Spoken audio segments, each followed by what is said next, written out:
Sometimes we're driving, happily singing along to a super cheerful 70s song with no idea that behind that upbeat chorus, there's a story that could belong in a dark movie. A lot of these tracks that soundtracked parties, road trips, and feel-good memories were actually born from heavy events, creepy rumors, and situations far more serious than the melody suggests. Today we're doing exactly that, stripping away the colorful gloss of the decade and looking at what was hiding behind the hits. This video is about 10 cheerful 70s hits with horrifying real stories you never knew. Songs that sound light and fun, but carry real tragedies, bizarre urban legends, final farewells, and decisions that changed lives forever. Once you learn the stories behind each one, there's a good chance you'll never hear these classics the same way again. If you enjoyed this kind of deep dive into the hidden side of music, take a second right now, subscribe to the channel, turn on notifications, and hit the like button. That tells the platform you enjoy this type of content and really helps us bring more stories buried inside songs everyone knows by heart.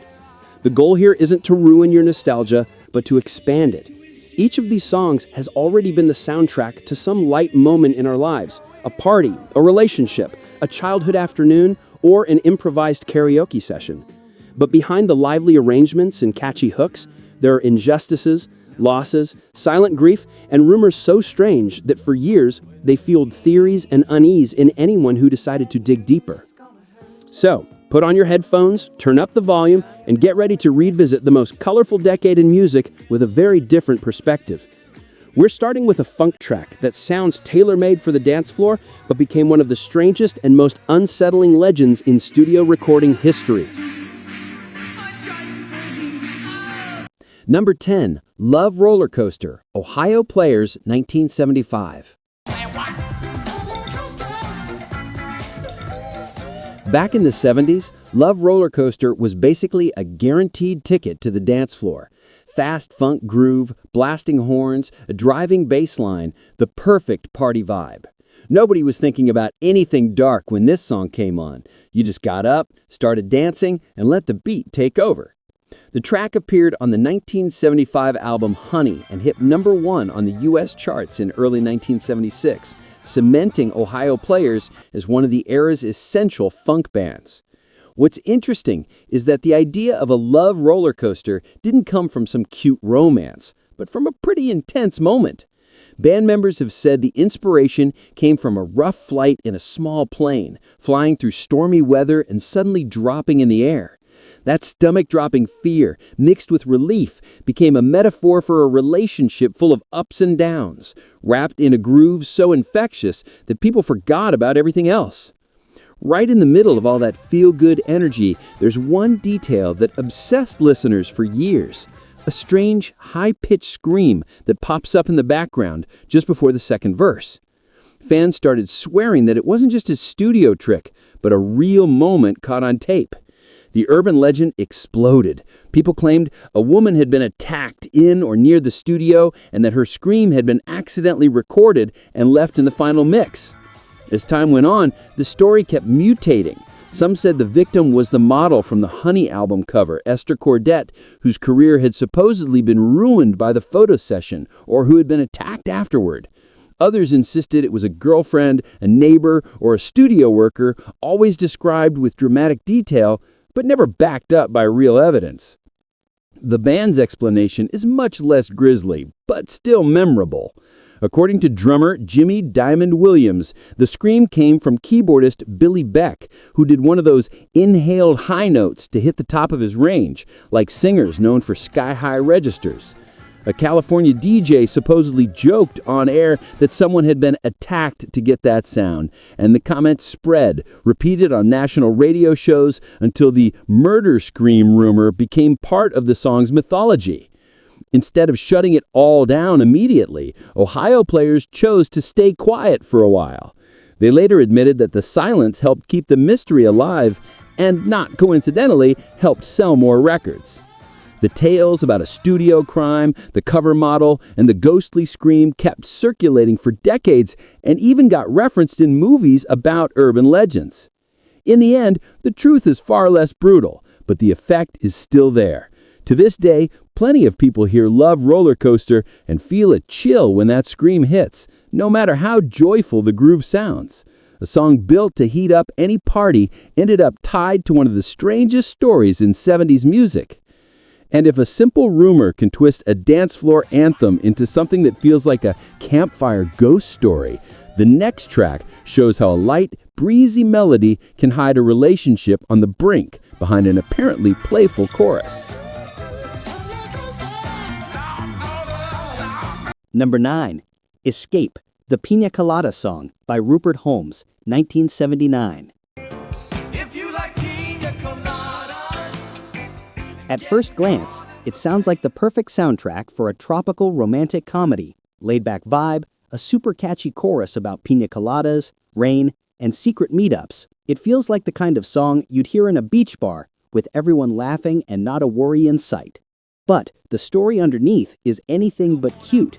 The narrator is bored with his relationship, and instead of talking or trying to fix things, he secretly looks for someone else through a personal ad in the newspaper. He falls for the wording, answers in secret, and sets up a hidden rendezvous, ready to trade his partner for someone more exciting.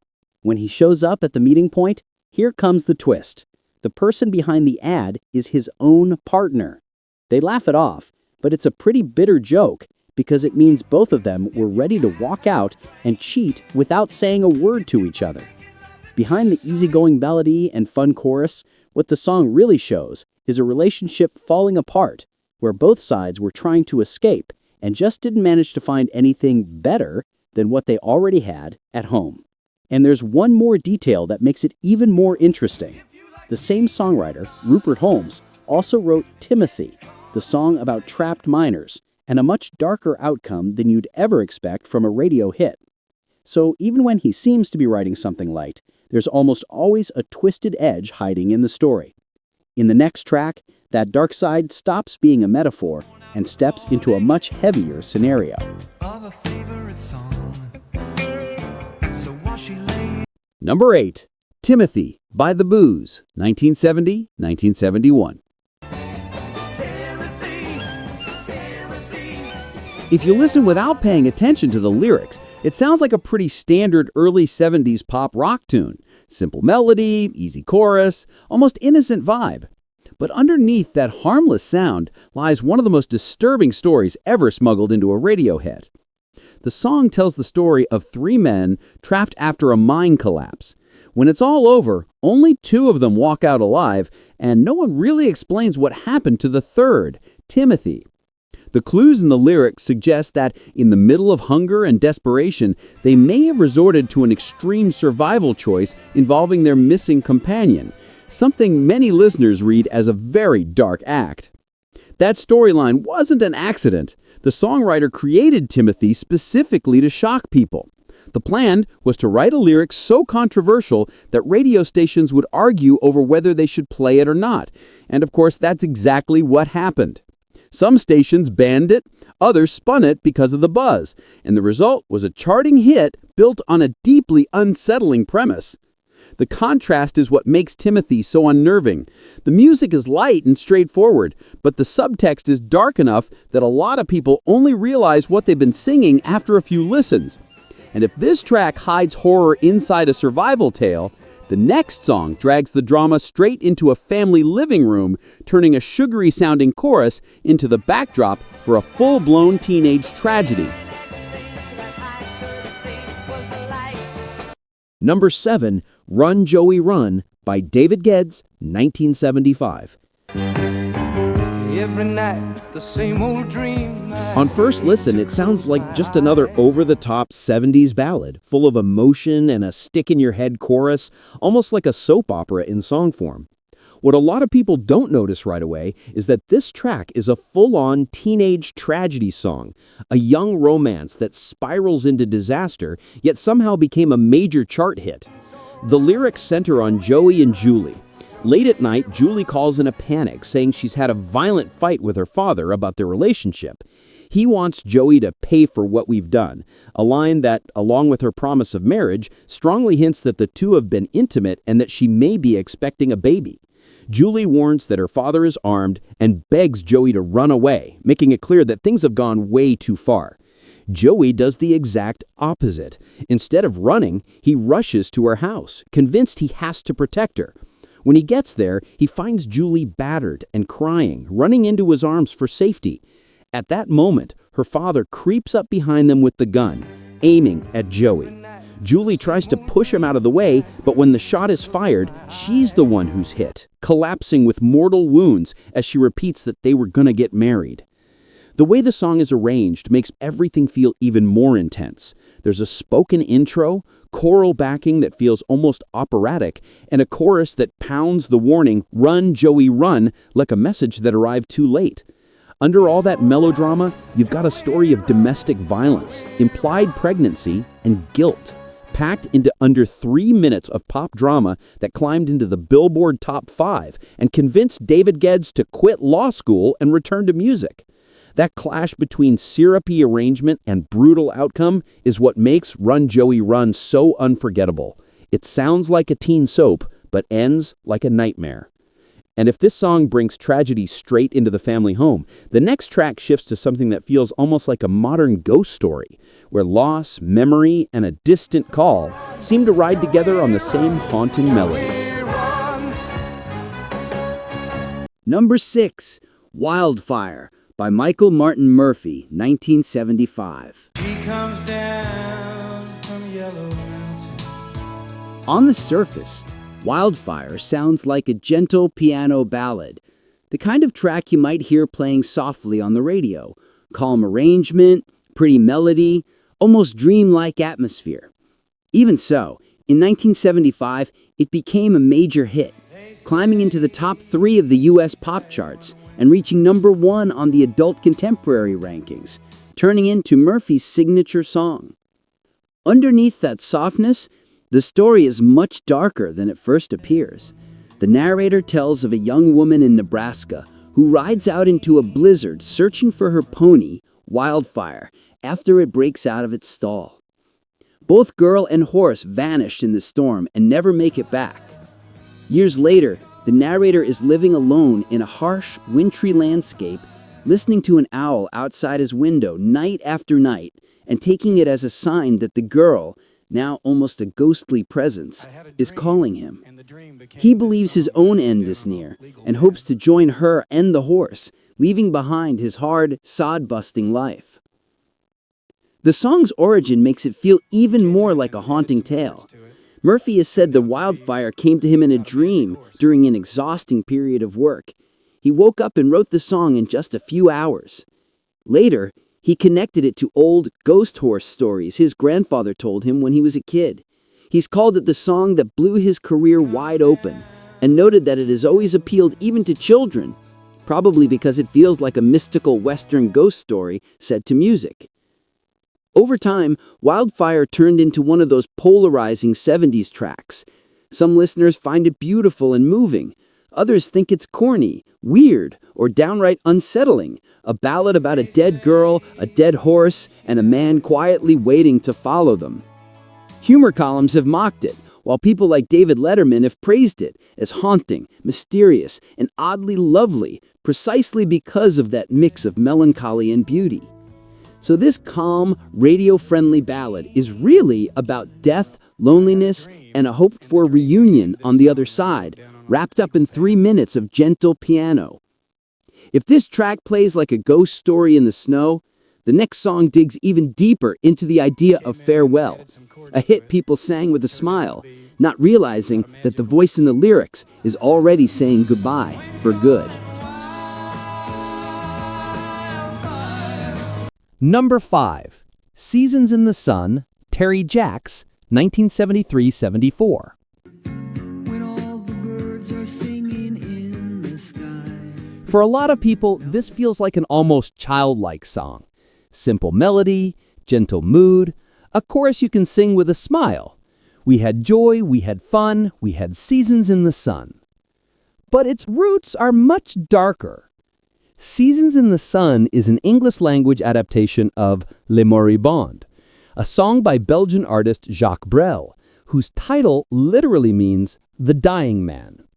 In Brel's original, the narrator is a man dying of a broken heart, saying goodbye to his friends, to a priest, and to his wife who has repeatedly cheated on him with a man named Antoine.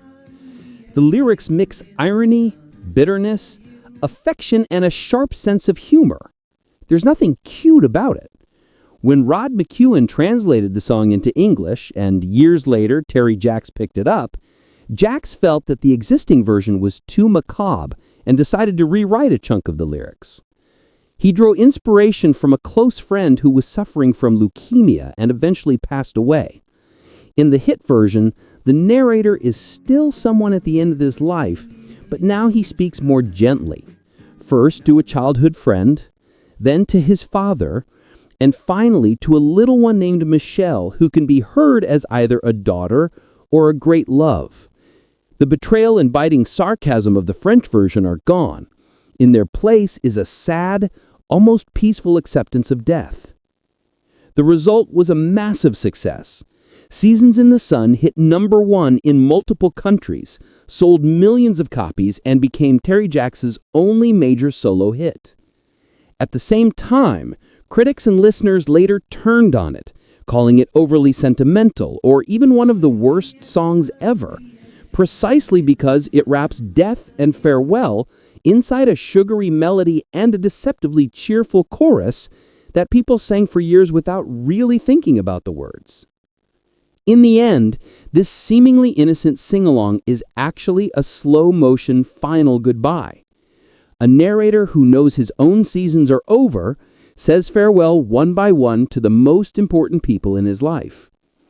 And if this song treats death with a strangely sweet softness, the next track trades subtlety for tension, a country hit that hides a story of crime, revenge, and a brutal miscarriage of justice. Number 4. The Night the Lights Went Out in Georgia by Vicki Lawrence, 1972-73. From the start, it sounds like a front porch story. Country pop groove, a big sing-along chorus, that small southern town atmosphere. But instead of a light tale, the lyrics walk us through a chain of betrayal, crime, and injustice that ends brutally for the wrong person. The story follows a man coming home after a long time away. On his way, he stops at a bar to see his friend Andy and finds out two things at once. His wife has been cheating on him, and Andy knew all about it. Worse, there are rumors she's been involved with other men in town as well. Enraged, he heads to Andy's house, doesn't find him there, then returns home, grabs a gun, and decides to go back, only to arrive and see the lights out and the police already on the scene. Andy has been found dead, and the returning husband is the perfect suspect. He's been drinking, he has a clear motive, and people have seen him carrying a gun. The trial is rushed and biased, with no real interest in digging for the truth. The jury finds him guilty, and the sentence is carried out quickly. That night, the town turns off the lights, and he loses his life for a crime he didn't commit. Only at the end does the narrator reveal who she is and what really happened. She's the man's sister, and she's the one who killed Andy after discovering he and her brother's wife were betraying the family. On top of that, she strongly hints that she also took care of the unfaithful wife, burying her somewhere out in the woods. The bitter twist? The sheriff who should have been investigating was too busy sneaking off to his own secret meetings to notice what was really going on. So behind that catchy chorus, you've got a story about a broken justice system, a town full of secrets, and a cold, calculated revenge carried out in the shadows. It's basically a crime movie compressed into a 4-minute song. And if this track finds horror and injustice and irreversible error, the next one drags the drama under the disco lights, a crowded nightclub, a volatile love triangle, and one night that shatters the life of one of the most iconic characters of the 70s. Number 3. Copacabana by Barry Manilow, 1978.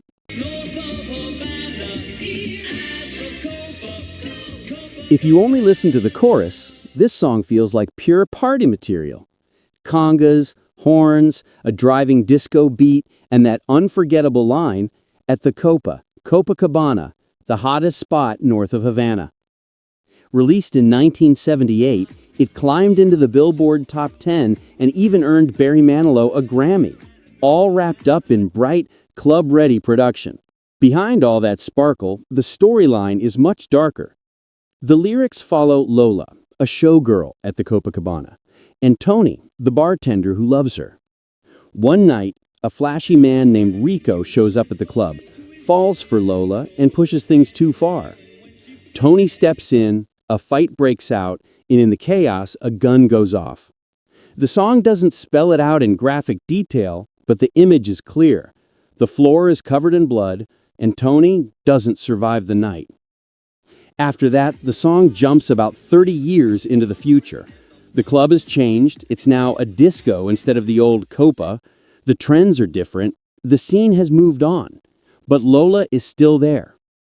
Instead of the vibrant showgirl from the first verse, she's now sitting alone at the bar in the same dress, drinking herself half blind, clearly stuck in the moment when everything fell apart. She's lost her lover, her career, and any real sense of who she is without Tony. The contrast is jarring. While people happily dance and sing along, the song is really dealing with harassment, violence, death, and a woman who never recovers from trauma, slipping into isolation and alcohol.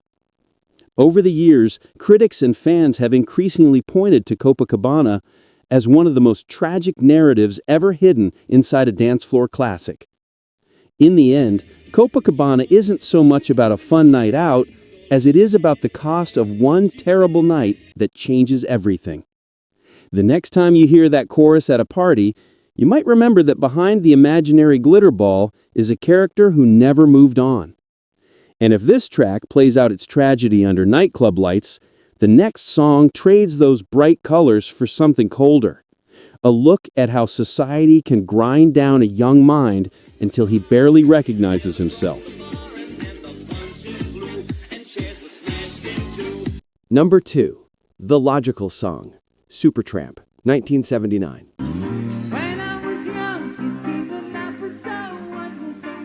If you focus only on the beat and that memorable sax line, it comes across as a bright, upbeat track, a catchy pop song that still sounds fresh on classic radio.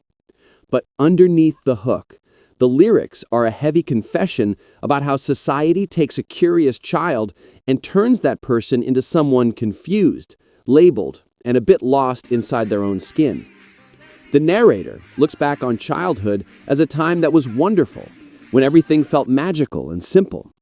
Little by little, he's pushed into the adult world where he's expected to be sensible, responsible, practical, and respectable. The song paints that transition almost like a washing process. Instead of learning who he really is, he's trained to appear a certain way to others: logical, respectable, clinical, and detached. The result is an adult who doesn't recognize himself. In several lines, the voice in the song admits he no longer understands who he truly is, that he feels reduced to roles and labels. The irony is sharp. The more he learns to be proper, the more he loses his sense of identity. The track becomes a kind of elegant existential scream, wrapped in an arrangement that easily fools anyone who only pays attention to the chorus. Many listeners hear The Logical Song as a direct critique of the education system and of a society obsessed with everything being logical, measurable, and neatly boxed in, leaving little room for emotion, spirituality, or any kind of inner life that can't be quantified. It sounds cheerful on the surface, but if you sit down with the lyrics, you're looking at someone who feels emotionally crushed, wondering when exactly he stopped being that wide-eyed child from the beginning. In the end, the horror here isn't supernatural or criminal, it's psychological. The fear of becoming just another number, another employee, another proper citizen who has forgotten who they were before being trained to fit the mold. And if this song shines a light on the quiet destruction of identity, the next track takes things to a much more concrete and tragic extreme. A melody that sounds almost innocent, born from a real-life event so shocking it changed the way people hear the song forever. Number 1. I Don't Like Mondays by the Boomtown Rats, 1979. If you hear it with no context, it comes across as a melodic piano pop song about someone who hates Mondays. The chorus is easy to sing along to, the tune is pretty, and the title line sounds almost like a joke about starting the week in a bad mood. On the surface, nothing about it hints at the real-life story behind it. The shock hits when you find out the song was inspired by a real attack at an elementary school in San Diego in January 1979. A 16-year-old girl fired from her home at staff and children in the schoolyard across the street just as they were arriving for another day of class.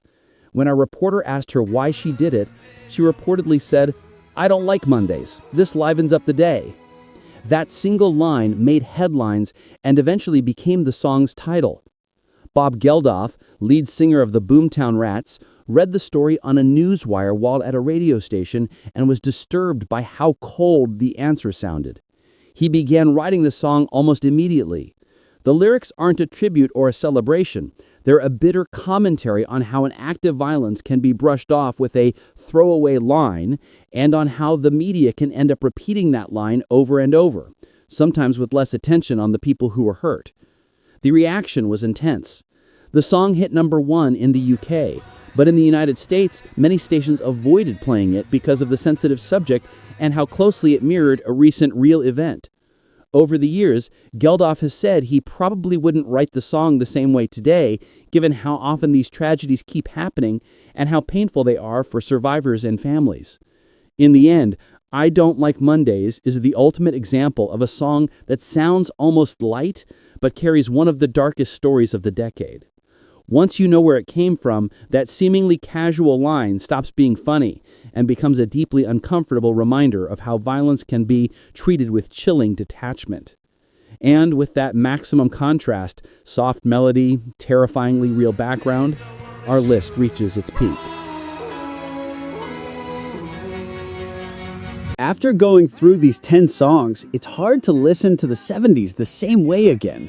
Behind upbeat choruses, danceable arrangements, and melodies everyone knows by heart, we've run into real tragedies, dark urban legends, final farewells, injustices, and even a real-life attack that shocked an entire country. These are tracks that soundtracked parties and happy memories, but once you actually zoom in on the lyrics, they reveal a much heavier side than their sound suggests. Across the video, a strange pattern starts to appear. The more cheerful a song feels, the bigger the shock when you learn the story behind it. From a mysterious scream in a recording studio to a real school attack, passing through destroyed relationships, rigged trials, grief, loneliness, and identity crises. Each track here shows how pop culture can wrap painful themes in deceptively light packaging. And it's exactly that mix of light and shadow that keeps these songs alive today. If you've made it this far, you already know you'll never hear these tracks in quite the same way again. And that's the whole point. Now I want to hear from you. Which story changed your perception of the song the most? Do you know any other 70s hit that sounds happy but hides a much darker background in its lyrics or origin? Drop it in the comments because that helps us discover new stories and maybe build a part 2 based on your suggestions. If this kind of content kept you watching until the end, don't forget to hit like, subscribe to the channel, and turn on notifications so you don't miss the next videos. That support helps the channel grow, and it lets us keep digging up these hidden stories that make you look at songs you've always known as if you were hearing them for the very first time. See you in the next deep dive into the secrets behind the hits.